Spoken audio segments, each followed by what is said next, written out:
우버, 리프트 운전자들이 정직원이 아닌 독립계약자다라는 대법원 판결이 나왔습니다. 캘리포니아주 대법원인데요. 이러한 차량 공유 서비스 업체의 차량 운전자들을 직원이 아닌 독립계약자로 판정했습니다. 간단하게는요, 직원으로서 더 많은 혜택을 요구하는 그런 운전자가 아니라 이런 차량 공유 업체들, 서비스 업체들의 손을 들어준 거겠죠. 이번 판결은 이런 차량 공유 서비스업뿐만이 아니라요. 여러 배달업, 소매업 등 다른 업종에서 일하는 소위 gig worker라고 하잖아요. 초단기 근로자들을 지칭하는 말인데요. 이들에게도 주요 선례로 남아서 상당한 영향을 미칠 것으로 예상된다라는 기사의 내용입니다. 이 배경이요 조금 복잡합니다. 먼저 해묵은 논쟁이죠. 어떤 근로자를 정직원으로 볼 것이냐 아니면 독립사업자로 볼 것이냐. 이게 근로자의 관점에서 보면 대체로 정직원이 되고 싶은 거고요. 그리고 또 고용주의 입장에서는 독립계약자로 보려고 하죠. 왜냐하면 근로자의 입장에서 보면요. 첫 번째 혜택과 보호라는 부분을 들 수 있겠죠. 정직원으로 분류가 되면 법적으로 최저임금이라던가 초과수당, 병가, 실업보험, 건강보험 이런 혜택을 받을 수 있잖아요. 그리고 또 해고를 당하더라도 해고수당이라던가 아니면 다른 법적 보호를 받을 가능성이 큰데 반해 독립계약자가 되면 사실 이런 방금 말씀드린 혜택을 받을 권리가 없잖아요. 세금도 자영업자로서 자기가 다 내야 되고요. 이런 부분들. 물론 어떤 근무 방식이나 시간에 있어서 유연성을 가질 수 있다는 장점도 물론 있긴 하겠지만 그럼에도 뿐만 아니라 어떤 소득 안정성이라는 그런 관점에서도요. 정직원이 되면 고정된 급여, 혜택이 제공되는 거니까 비교적 안정적인 소득을 확보할 수 있을 것이고요. 독립계약자는 그렇지 않겠죠. 변동하고 일정하지 않는 그런 계약에 따른 그런 소득의 차이가 있겠죠. 반면에 이제 고용주의 관점에서 보면 이게 사실 반대로 딱 되는 거잖아요. 비용 관리도요. 정직원인 경우에는 사실 안정적이라기보다는 오히려 이게 고용주 입장에서는 큰 부담이잖아요. 급여 외에도 복리 후생 비용이 발생하고 건강보험, 연금, 유급 휴가 이런 것들이 있겠죠. 그에 반해 독립계약자로 고용을 했을 때는 이런 복리 후생에 대한 의무가 없으니 인건비 절감도 될 것이고요. 고용과 해고에 있어서 유연성도 정직원의 경우는 어쨌거나 그런 부분들에 있어서 차이가 있는 거죠. 독립계약자는 일정한 계약 조건 하에서만 일하니까 회사 입장에서는 통제력이 상대적으로 제한적이긴 하지만 또 한편으로는 필요에 따라서 인력을 조정하는 게 훨씬 더 유연하다는 그런 장점이 있을 거라는 거죠. 법적 책임이라는 면에 있어서도 고용주의 관점에서 보면 정직원은 해고하거나 고용 조건 변경할 때 여러 법적 규제가 있잖아요. 그에 반해 독립계약자는 그런 법정 책임이 훨씬 더 적겠죠. 아무튼 그런 이유로 고용주들은 독립계약자 그리고 근로자들은 대체로 직원을 선호한단 말이에요. 그래서 이런 배경에서 캘리포니아에서 2019년도에 나왔던 법이 있어요. 뭐냐면 AB5 법률이라고 하는 건데요. 이 내용은 독립계약자와 정직원을 구분하는 데 있어서 명확하게 하기 위해서 ABC 테스트라는 거를 도입했어요. 그래서 이제 ABC 테스트가 뭐냐? 간단하게만 볼게요. 세 가지를 충족해야만 독립계약자이고 이 중에 하나라도 충족되지 않으면 정직원이다라는 그런 기준이 된 거죠. 다분히 좀 종업원에 더 친화적인 그런 법이라고 할 수 있을 텐데 세 가지. A는 뭐냐? 노동자가 그 근로자가 회사의 통제와 지시로부터 자유로워야 한다.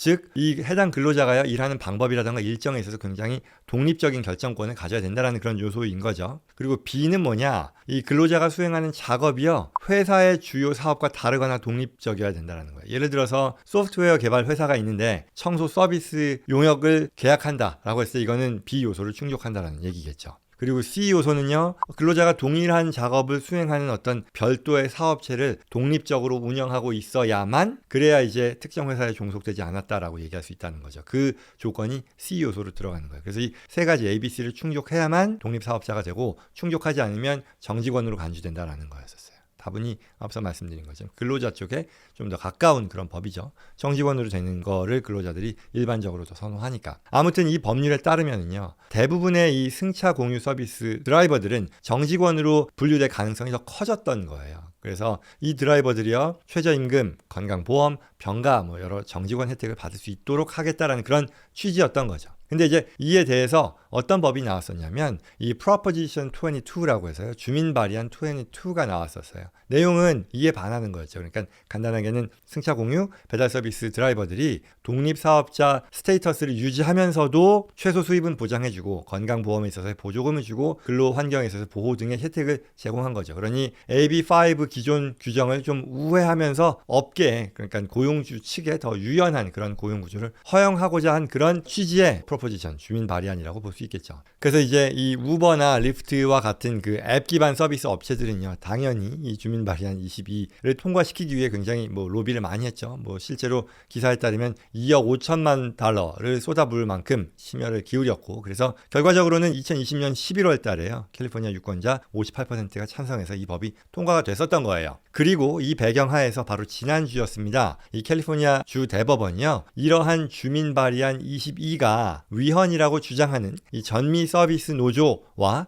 이 여러 운전자들이 같이 제기한 소송이 있었는데 이걸 최종적으로 기각했다라는 그런 판결을 내린 거죠. 그래서 이번 판결은요, 차량 공유 서비스 업체들이 그동안 얘기했었던 게 이런 수천 명의 이 운전자들이 있는데 이들을 다 직원으로 취급하면 캘리포니아에서 이거 서비스 중단하거나 제한할 수밖에 없다라는 그런 볼멘 소리를 해왔던 이런 업체들의 승리로 평가된다라고 얘기하는 거고요. 그래서 여러 전문가들이 다소 의아하게 생각한 것이 사실 캘리포니아잖아요. 친노조 성격이 전국에서 가장 강한 곳이라고 평가를 받고 있는 데인데 이제 이 기업의 손을 들어준 거니까 의외라고 했고요. 그리고 이 전미 서비스 노조 캘리포니아 지부에서는 대단히 실망스럽다. 그럼에도 우리가 할 수 있는 어떤 노조의 권리를 위해 계속 싸울 것이다 라는 그런 입장을 발표했고요. 반면 우버는요, 성명을 냈어요. 이번 판결이 운전자에게 기록적인 혜택 그리고 보호를 제공하면서도 또 동시에 독립성도 유지하도록 한 이 캘리포니아 주민, 앞서 58%가 찬성해서 통과했다라고 했을 때 1,000만 명의 뜻을 지지한 것이다 라고 밝혔다는 거죠. 실제로요, 기업 입장에서 이 독립계약자로 인정을 할 경우에는요, 발생하는 인건비를 30%까지 낮출 수 있다라고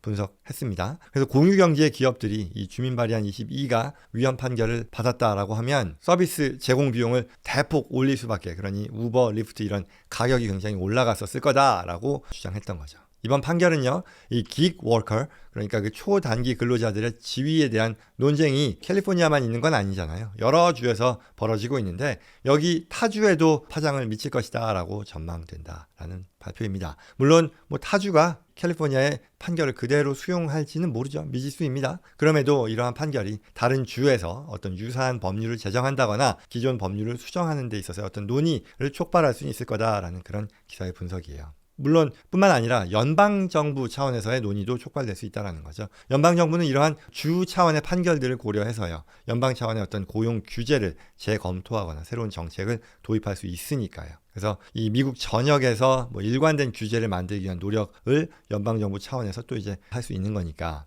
실제로요, 2022년에요, 연방노동부가요, 이 기그워커를 정식 직원으로 보겠다라고 하는 근로자 분류 규정을 발표했고요. 그래서 지난 3월부터 시행하고 있는 그런 중이거든요. 그리고 또 이에 대해서 연방의회에서는요, 민주공화 양당 간 이러한 이 연방정부의 새로운 근로자 분류 규정을 뒤집기 위한 법안을 또 지난 3월에 발의하기도 했었고요. 그래서 오늘 내용은요, 최근 나온 이 캘리포니아 대법원 판결을 통해서요, 초단기 근로자들의 어떤 노동법상인 지위, 뭐 즉 정직원이냐 아니면 독립계약자냐라는 거에 대한 유의미한 주 최고법원의 결정이 내려졌다라는 내용의 최근 기사였습니다. 뭐 캘리포니아 또는 타주에서 관련 업종에 종사하는 분들, 뭐 근로자 또는 뭐 사업주 관심 가질 만한 그런 내용이라 하겠습니다.